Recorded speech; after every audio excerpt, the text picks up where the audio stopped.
Go. Hi, everyone. My name is Daniela Paul, and this is my partner, Amanda Arena. And our trauma focus is on community violence. And the two impacts that I will be implementing on my role play is physical and emotional impact, how it affects children and adolescents. And Amanda will be role playing the social and psychological impact on children that's affected in community violence. So I will be going first, and then Amanda will pick up. And my client is a 15-year-old girl named Leslie, and she is basically in family therapy to discuss some of her issues that she experienced in her community. So here we go in our role play. Hi, I'm Leslie. I'm 15 years old. I'm in the 8th grade. And my mom wanted me to do therapy with her because we've been having some issues, and I have to talk about what I've experienced so far. So when I was 13, it was a gang violence that I viewed between two gangs, and they were shooting, and it didn't really faze me because that's what happens in my neighborhood. People fight, people shoot each other, people die. It's nothing different that I don't know. It is, every day that I see that. When I was 5 years old, my dad and my mom fight a lot. My dad used to beat up on my mom. So these are things that I experience at home. And then when you go in the neighborhood, it's the same thing. So some of my friends experience, and we share stories, and it's the same thing. I decided to join a gang this year because I feel like I need to protect myself. My neighborhood is kill or be killed. So I have a bunch of people who can protect me from other people. So I decided to join a gang. And I'm not scared. That's what it is. Some of the emotional impacts that my mom said, I'm always getting angry and I have a short temper, but I don't think I have a short temper. It's just when she makes me mad, I yell, I scream. That's only how I know how to express myself because she doesn't listen. And I don't know, I guess I can be angry, but I don't know what caused it. So I don't know. And she wants me to go to school. And I don't think school can help me. The teachers don't care. Kids always fighting. I'm always fighting somebody because they're saying something smart to me. I have to protect myself. And I don't think school has anything to offer me. My mom said I should go to school and get a better education, but she didn't even graduate high school. So why should I? Like, I'm going to be in my neighborhood. I'm going to be messing with Thomas, and so there's nothing else out there for me. My gang is my family. My friends are my family. That's what is important to me. I guess I could say I'm anxious sometimes. I remember one time when we went to this parade and they would start shooting fireworks, and it sounded like gun to me. So I got really paranoid and anxious, and my heart was racing and my hand was sweaty, and I pulled out my razor and was like, yo, what's about to go down? But my mom looked at me, was like, what are you doing? It's just the fireworks. So I guess I could be a little jumpy at times, but it's what it is. As far as school, I get into a lot of arguments with my teacher because I feel like no one understands me. Sometimes I am a loner at school because the girls make fun of me because they talk about I'm always having sex with everybody in the neighborhood. But I don't know. I like having sex. I don't care what people think about me. So, yeah.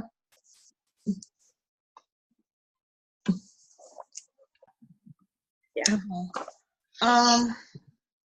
I guess some of the impact that I experience affects how I sleep at night. I don't really sleep at night. I'm always tossing and turning. That's why I probably would just hang out with my friends and we'll smoke and drink and have like sexual experience. I feel like when I smoke and drink, it helps me escape my feelings and it numbs me. Like I'm not anxious and I'm more in control. Also having sex, all these sex partners, I feel like I'm in control. Like, I can tell them what to do and I can tell my body what to do, and I'm empowered. So I guess that's why I do it, not basically because I love them or I care for them. but yeah, I could say I'm tired all the time because it's just so much that I gotta get through. The effects on my mom and my friends and being in the gang, it's a lot. And seeing people and your friends die all the time, you just never know who's going to be next. Like, I could be next. Like, I don't know if I'm going to be able to see my 16th birthday. That's what it is in my community.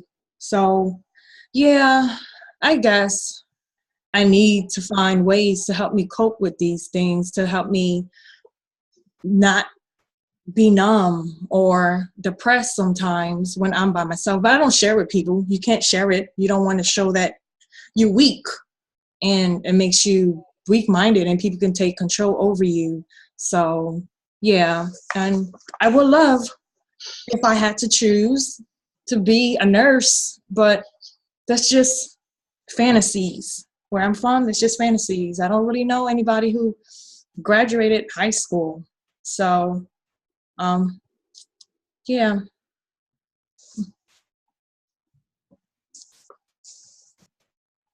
Did click go. So I guess I'm willing to try this therapy thing out. But one thing I don't want to stop is smoking marijuana. It helps me in a lot of aspects of my life. When I smoke, I feel more relaxed. My heart is not racing and I'm not swaying, and I'm more calm and have more clear focus on what's going on around me. And it also helps me deal with some of my feelings. Like, I'm more chill and not always angry and mellow. So that's something that I don't want to give up. I don't know what else can replace that, but I guess I'm willing to try other coping techniques that can help me. So yeah. So this conclude my role play, which as you guys can see, you can see how community violence affect Leslie, both in her physical and emotional aspects of her life. So Amanda right now will jump in and she will talk about the social and psychological impact of community violence. Thank you, everyone. Hi everyone, my name is Amanda, and I'm going to actually present psychological and social as two different people. The first person is going to be Carly, age 14. She also witnessed a shooting in her neighborhood. Carly is going to therapy once a week since the shooting. So, all right. Hi everyone, I'm Carly, and lately I've been getting really overwhelmed at school. Things happen, teachers tell me how to do things, and I just can't handle what they're telling me to do. I don't get angry, I don't get upset, I just don't do anything. I'm constantly getting detentions and trouble for daydreaming and doodling, never got my homework done. And I can't figure out how to refocus. And I was at the point where I just don't care. Things have been worse since the shooting a couple weeks ago. I remember the shooting, but I don't really remember. I remember the gunshot. I remember the people there, but I can't remember the details afterwards. It's just all blurry. I think eventually I walked home, but it was just, I remember just feeling, it was just all blurry. I can't remember it. It's kind of like when I watched, my mom get beat up by her boyfriend, and that was years and years when I was younger. And sometimes I would just stand there and watch. I could never run away. I just would watch, and all the time he would then end up just turning around and turning on me and hitting me, and but it was kind of like the shooting all over again. I didn't leave, nothing happened, I didn't change. And so anyways, so now I'm just back to where, nothing has changed. I'm just back to where I was and going to school every day and just not feeling like I'm, focused or learning anything or getting anywhere. So it's kind of confusing, but I just feel like, what can I do, I kind of think that most of it's my fault. I should have left when my you know, Mom was getting beat up by a boyfriend. I should have left when I saw the guy pulling out a gun, but I didn't. I just kind of froze and just watched it happen. So just kind of, so it's frustrating. It's really frustrating. But sometimes when I do feel, I guess I get a little sad. Mostly I get mad at myself. I feel really guilty. And don't get mad at my mom. Honestly, I don't even get mad at the boyfriend. He was just a prick, and my mom was the victim. Just get mad at myself and feel really guilty for not doing anything. You know, when I saw the shooting, well, I don't remember the details. I definitely didn't call the cops. Should I have called the cops? I don't know. Would they have done anything? Probably not. So I just walked home, and now school just, it sucks, and I just am stuck. Right. So yesterday there was a fight in my school, and it was a group of guys in the hallway, and you know that's not uncommon. But when it happened, it was just a experience of flashback. Like all of a sudden, I was back with, you know, in the house and just watching my mom get beat up, and then all of a sudden I'm standing in front of the guy who was shot, and it was like it was really, really, truly happening. It doesn't happen often, but it's been happening more since the shooting, where I just feel like it's happening in real life. And I know it's not really happening, but I see it like I'm hallucinating or going crazy or something. And the only way for me to deal with it is just to stand there and wait for it to end and then move forward. So, you know, hopefully in school they're going to try and set me up with a tutor. Not sure why. It's not that I don't get the information. I just can't focus. I don't feel safe with the fighting and, you know, the guns and everything. Anyway, so the best thing for me to do is just kind of keep my head down and keep on moving and just hope to get out of high school okay. So that's it. All right.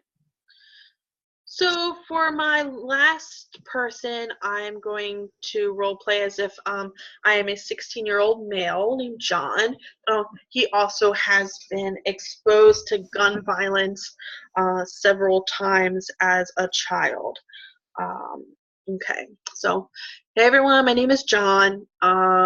So growing up, I've heard a lot about people with guns and gun violence, but it wasn't really until I was about 14 that it was the first time I saw a shooting.